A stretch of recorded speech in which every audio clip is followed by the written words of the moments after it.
किसान साथियों, आज हमारे बीच हैं कृषि विज्ञान केंद्र धनौरी हरिद्वार के वरिष्ठ कृषि वैज्ञानिक डॉक्टर पुरुषोत्तम कुमार। और डॉक्टर साहब, हम बात करने वाले हैं आज की रबी फसलों से पहले हमारे किसान साथियों को किस तरह से खेत की तैयारी करनी है, कौन कौन से जरूरी कार्य हो जाते हैं जो हमें अच्छा उत्पादन अपनी फसलों का मिले। तो स्वागत करते हैं आपका धन्यवाद स्टूडियो में। डॉक्टर साहब, अब जैसे कि खरीफ की फसलों की कटाई चल ही रही है, पहाड़ों में तो हमारे किसान साथियों ने कटाई करनी शुरू कर दी है और मैदानी क्षेत्रों में भी अब धीरे धीरे फसलें तैयार होने लगेंगी। तो जब हमारे किसान साथियों की खेतें खाली रहेंगी, उस समय बहुत सारे काम हमें करने होते हैं, तो एक एक करके उन पे जानेंगे। सबसे पहले मृदा परीक्षण पे बात कर लेते हैं डॉक्टर साहब की मृदा परीक्षण क्यों जरूरी हो। देखो, आपने बहुत ही अच्छा सवाल है आपका, और हमें बिल्कुल सही बात है। जब तक हम किसी चीज़ की तैयारी नहीं करेंगे, हम उससे अच्छा उत्पादन आगे नहीं ले पाएंगे जी। और आप जान ही रहे, समझ ही रहे, अब खेती जो है उन्नत हो गई है। खेती में नई नई तकनीकों का समावेश हो गया है। अगर हम किसान भाई नई नई तकनीकों के बारे में अगर वो नहीं जानता तो उसका उत्पादन पर प्रभाव पड़ेगा और किसान भाई को इतना उत्पादन नहीं मिलेगा जितना उसको मिलना चाहिए। तो सबसे पहले अगर जो आपने बात की कि हम सबसे पहले मृदा परीक्षण की बात करें, इससे पहले मैं थोड़ा आपको ये भी बता देना चाहता हूँ कि जैसे हमारा जो रबी का सीजन है, इसमें हम मुख्यतः कौन कौन सी फसलें उगाएंगे। इसमें जो हमारा मुख्य फसलों का जो नाम है, उसमें हमारा गेहूं आ जाएगा, इसमें चना आ जाएगा, मटर आ जाएगा, इसमें हमारा जौ आ जाएगा, जई आ जाएगी। इसके अलावा भी बहुत सारी जैसे दाल वाली फसलें हैं, मसूर है, वो भी इसमें रबी की फसल में ही लगाई जाती हैं। तो इस प्रकार कई फसलें हैं जिनको किसान भाई रबी की फसल में लगा सकता है। जहां तक मृदा परीक्षण की बात है, मृदा परीक्षण एक जो बहुत ही प्रमुख क्रिया है। मृदा परीक्षण से हमें अपनी जमीन के बारे में, अपनी भूमि के बारे में, उसकी उत्पादकता का पता लगता है। उसमें कौन कौन से तत्व संतुलित मात्रा में है, कौन कौन से तत्व उसमें कम मात्रा में है। तो मृदा परीक्षण का सबसे बड़ा रोल यही होता है कि जो तत्व उसमें संतुलित मात्रा में है, कौन उसमें असंतुलित मात्रा में है, इसके बारे में किसान भाई जान ले। जहाँ तक मृदा परीक्षण की बात है, मृदा परीक्षण को करने से पहले हमें यह ध्यान रखना चाहिए हमें मृदा का नमूना कब लेना है। क्योंकि मृदा का नमूना आपने अगर सही प्रकार से नहीं लिया तो हमें उसके रिजल्ट अच्छे नहीं मिल पाएंगे। सबसे पहले तो हमें यह ध्यान रखना चाहिए, जब हम मृदा का नमूना ले रहे हैं, इसको हम दो ही प्रकार से मृदा का नमूना लेते हैं। या तो हमारी फसल कटने के बाद नमूना लेते हैं, या हम फसल बोने से पहले नमूना लेते हैं। इसमें विशेष रूप से जो ध्यान देने की बात है, वो ये जरूर ध्यान देना चाहिए कि हमें ऐसे स्थान पर से मृदा का नमूना लेना चाहिए जहाँ पर कोई पेड़ खड़ा हुआ है, उसकी पत्तियां वहाँ पर गिर रही हैं, या कोई खाद का ढेर है, या हम खाद डालने से बाद में कभी भी मृदा नमूना ना लें, क्योंकि उसमें उस समय उसका प्रभाव उसमें नमूने में आ जाता है और सही पिक्चर आपको उस भूमि की नहीं आएगी। इसके अलावा हमें ये ध्यान रखना चाहिए, जब हम मृदा नमूना ले रहे हैं, किस प्रकार की हमने फसलें लगानी है, कौन कौन सी फसलें उसमें आगे बोनी है, उसका भी हमें जानकारी हो, क्योंकि उसी आधार पे हम मृदा नमूना लेते हैं। मान लिया अगर हमें कोई गहरी फसल वाली जैसे गन्ना बोना है, या हमारी बहुत सारी फसलें जैसे हमें उथली है, जैसे हमारा गेहूं है, चना है, मटर है, इनको हमने बोना है, तो इसमें हम लगभग जो गन्ने की अगर हम बुआई करेंगे तो हमें 30 सेंटीमीटर तक मृदा नमूना लेना चाहिए। और अगर हम जो उथली जड़ों वाली फसलों की बुआई करते हैं, उसमें 15 सेंटीमीटर तक की भूमि तक हमें नमूना उसमें हम लें। दूसरे जरूरी ये भी ध्यान रखें कि हम जब मृदा नमूना लें, हम उसको एक जगह से ना लें, उसको हम अपने खेत में जिगजैग मेथड से कई स्थानों पर से लें, ताकि पूरे खेत की पिक्चर हमें उसमें मिल जाए। तो इस प्रकार से हमें मृदा नमूना लेने से पहले ये बातें हमें विशेष रूप से ध्यान देने की आवश्यकता है। खास तौर से अगर किसान भाई मृदा नमूना ले लेता है, फिर बात आती है मृदा नमूना आप मिट्टी में से लेंगे कैसे। मृदा नमूना कभी भी आप ऐसे मत लें कि पूरा का पूरा फावड़े से एक जगह से मिट्टी उखाड़ दे और उसको हमने ले लिया। इसके लेने के लिए सबसे पहले तो आप कोशिश ये करें कि हम वी शेप में मृदा नमूना लें। हमें मृदा जमीन में जो हमें कट लगाना है, उसको हम वी शेप में लगाएं और उसको ऊपर की सतह से लेके जहां तक हमारी 15 सेंटीमीटर या 30 सेंटीमीटर है, उसकी पूरी लेयर उतारें और उसको मिट्टी को आप एक पॉलीथीन में लें।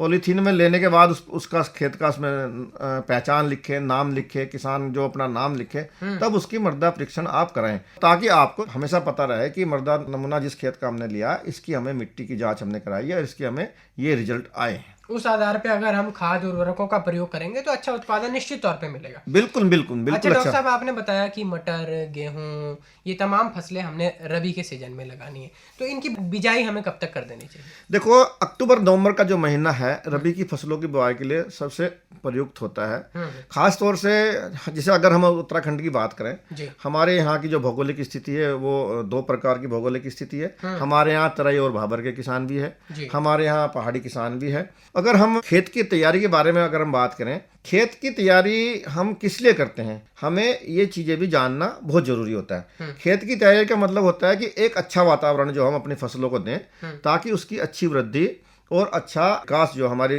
खेत फसलों का हो। और जब ये चीजें हमारी अच्छी वृद्धि होगी, अच्छा विकास होगा, तो निश्चित रूप से आपकी पैदावार भी उसमें अच्छी मिलेगी। इसके लिए सबसे पहले हमें क्या करना चाहिए, हम एक जुताई जो है गहरी जुताई जरूर करें, मिट्टी पलटने वाले हल से करें, ताकि जो नीचे की जो हार्ड लेयर है वो टूट जाए और जो भूमि में जो वायु संचार है वो अच्छा हो। इसके अलावा हमें 2-3 सिंचाई, 2-3 जुताई हमें जो है हैरो या कल्टीवेटर से करनी चाहिए ताकि मिट्टी भुरभुरी हो जाए। और आखिरी जुताई के समय हम कोशिश करें पाटा लगाएं ताकि उसमें जो नमी है वो सुरक्षित रहे। अगर किसी कारणवश खेत में नमी की कमी है या हमें लग रहा है कि ये खेत में नमी की कमी है और इसमें अंकुरण की, जैसे पर्वतीय क्षेत्रों की हम बात कर रहे हैं, तो जहाँ पर पानी की सुविधा है तो उस पानी का पलेवा लगा दें। और जहाँ पे पानी की सुविधा नहीं है तो खेत को आप जोत के उसमें पाटा लगा करके रख दे ताकि उसमें नमी जो है संरक्षित हो जाए, ताकि उसमें जब समय पर हम बुवाई हम उसमें करेंगे तो आपका अंकुरण जो है फसल का अच्छा हो। तो ये कुछ चीजें हैं जिनके हमें विशेष रूप से ध्यान रखें। इसके अलावा जो हमें रखना है, भूमि का उपचार के बारे में भी किसान भाई अक्सर जानते नहीं है। जी, भूमि का उपचार, हाँ, भूमि का उपचार बहुत जरूरी है, क्योंकि जितने भी कीड़े हैं या हमारी जो बीमारी आती हैं वो 2-3 प्रकार से हमारे फसलों में लगती है। एक तो भूमि के द्वारा लगती है, एक बीज द्वारा लगती है, एक वातावरण से भी हमारे फसलों में कोई बीमारी या उसके कीटाणु आते हैं। तो सबसे पहले अगर हमें भूमि का उपचार करना है, इसके लिए हम एक बायो फंजीसाइड आता है ट्राइकोडर्मा, एक आता है बवेरिया बेसियाना, इनकी दोनों की 2-2 किलोग्राम मात्रा को लगभग 1 क्विंटल अच्छी से सड़ी गली गोबर की खाद में मिला करके 1 हफ्ते तक आप इसको कहीं छाया में पॉलीथीन पे बिछा कर रखें और इसके ऊपर एक टाट का कट्टा वगैरह या कुछ डालें और उसको उससे ढक दें। और सुबह शाम उसमें हल्का हल्का नमी बनाए रखें ताकि उसके अंदर मॉइस्चर रहे। तो आपको पता लगेगा कि 1 हफ्ते के बाद उसमें आपको नीली नीली जैसी फंगस उगी दिखाई देगी।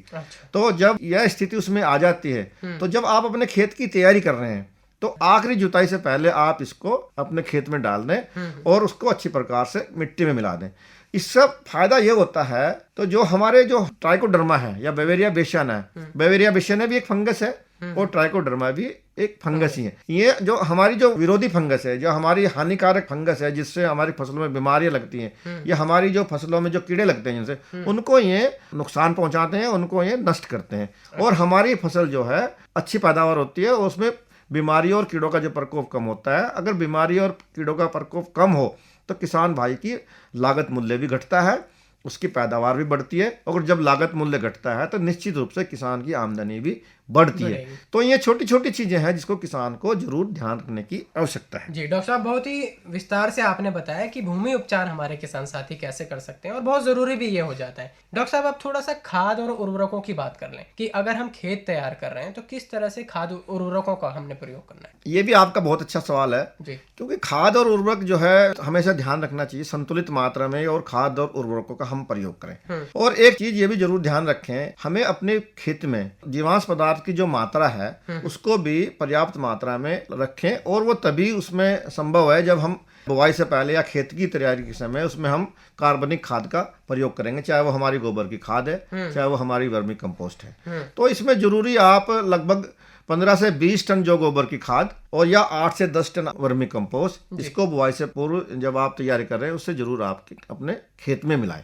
फिर हमारी कितने उर्वरक डालना या नाइट्रोजन डालना या फास्फोरस डालना है, ये हमारा फसल टू फसल वैरी करता है। अगर हम गेहूं की बात करें, गेहूं में हमारा 160 किलोग्राम नाइट्रोजन, 60 किलोग्राम फास्फोरस और 40 किलोग्राम पोटास, ये हमारा जो तराई भाबर का जो क्षेत्र है, जो समय से फसल जो बोई गई है उसके लिए होता है, पहाड़ी क्षेत्र में हमारा अगर हम कह रहे हैं, क्योंकि वहाँ पे रेनफेड खेती होती है, वहाँ पे हम नाइट्रोजन की जो मात्रा है उसको हम कम रखते हैं। अच्छा। और जो हमारा फास्फोरस और पोटास इनकी मात्रा इतनी रखते हैं जितनी हम भाबर में डालते हैं, क्योंकि पोटास और फास्फोरस जो है क्योंकि बुआई के समय डाले जाते हैं। और जब भी आप बुआई कर रहे हैं, नाइट्रोजन की आधी या एक तिहाई मात्रा जैसे फसल के ऊपर निर्भर करता है, और फास्फोरस और पोटास की पूरी मात्रा ये बुआई के समय ही आप इसको खेत में डाल दें। बाकी नाइट्रोजन की जो शेष मात्रा है उसको आप 2-3 हिस्सों में डालें थोड़ी थोड़ी, ताकि फसल उसको समय समय पर लेती रहे। और क्योंकि ज़्यादा मात्रा एक बार डालने से वो हमारी जो नाइट्रोजन है वो नष्ट होती है, चाहे वो लीचिंग के द्वारा होती हो, चाहे वो एवापोरेशन वायुमंडल में उड़ जाए इसके द्वारा भी होती है। क्योंकि ये अगर हम इनको सही समय पर नहीं डालेंगे तो हमारा जो फर्टिलाइजर का या उर्वरक का जो उपयोग है उसकी दक्षता जो है कम होती है, और किसानों को उसका नुकसान होता है, और पैदावार पे उसका ज़्यादा प्रभाव नहीं आता उर्वरक डालने का। तो इस तरह की चीज़ें भी आप जरूर उसको ध्यान में रखें। जी। अच्छा डॉक्टर साहब, थोड़ा सा आप ये भी जानेंगे कि जैसे गेहूं की बिजाई हमारे किसान साथी करते हैं, तो इसके साथ वो कुछ दलहनी फसलें भी ले सकते हैं, मिश्रित फसलें ले सकते हैं, ताकि इससे हमारे किसानों को फायदा हो।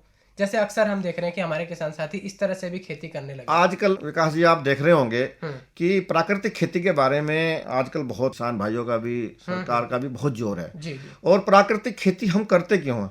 क्योंकि हमारा बहुत सारा एरिया रेनफेड है, और रेनफेड है या वर्षा आधारित हम उस पर खेती करते हैं। ऐसे क्षेत्रों में प्राकृतिक खेती जो है ज़्यादा लाभदायक है। और अगर हम प्राकृतिक खेती की बात अगर हम करते हैं, उसका मतलब यही होता है कि जो हम इस तरह की खेती करें जो एक दूसरे के पूरक हो। जैसे अगर हम दलहनी फसलों के बारे में बात करते हैं या हम अनाज वाली फसलों के बारे में बात करते हैं, जैसे पहाड़ी क्षेत्र में की अगर हम बात करें तो गेहूं के साथ हम जैसे बहुत सारे किसान हमारे चना बोते हैं, मसूर बोते हैं, मटर बोते हैं। तो इनसे क्या होता है, जो हमारी दलहनी फसलें हैं जो वायुमंडल की नाइट्रोजन को हमारी भूमि में फिक्स करती हैं, और जो हमारी अनाज वाली फसलें उस वायुमंडल का नाइट्रोजन का उपयोग करती हैं। तो इससे जो है दोनों एक दूसरे का फायदा करते हैं। सबसे बड़ा जो इसका एक मुख्य बिंदु है उसका ये है कि किसी का, क्योंकि वर्षा आधारित भूमि है, वातावरण पे या मौसम पे आधारित है। मान लो विपरीत मौसम में किसी कारणवश किसी एक आध फसल का नुकसान भी हो जाता है, जी। तो एक फसल से किसान भाई को कुछ ना कुछ मिल जाता है। तो ऐसे मिश्रित खेती का ये फायदा होता है। खासतौर से मिश्रित खेती वहीं करनी चाहिए जहाँ पे आपको पानी की सुविधा नहीं है, आप वर्षा आधारित जो खेती कर रहे हैं। जी। अच्छा डॉक्टर साहब, थोड़ा सा बिजाई की बात कर लेते हैं कि अगर हम बिजाई कर रहे हैं तो किस तरह से बिजाई करना सही रहेगा?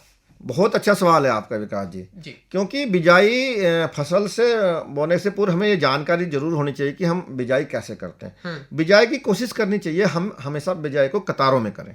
अच्छा। क्योंकि कतारों में बिजाई करने से उसमें 2-3 फायदे होते हैं। एक तो उसमें जो भी आपने कृषि क्रियाएं बीच में करनी है, आपने खरपतवार निकालना है या खाद डालना है या दूसरी भी चीजें आपने उसमें कोई स्प्रे करना है, वो आप आसानी से कर सकते हैं। मान लिया आपने छट्टा दे के बिजाई कर दी, उससे आप तो ये काम आप उसमें ठीक से प्रकार से नहीं कर सकते। दूसरा जो सबसे बड़ा फायदा होता है, छट्टा देकर अगर आप बिजाई कर रहे हैं उसमें आपको बीज की मात्रा भी ज्यादा लगानी पड़ती है, क्योंकि आपका बहुत सारा बीज ऊपर रह जाता है। वो जब वो ऊपर रह गया तो क्या तो उसको पक्षी खा लेगा या वो सूख जाएगा, तो उसका अंकुरण नहीं हो पाता।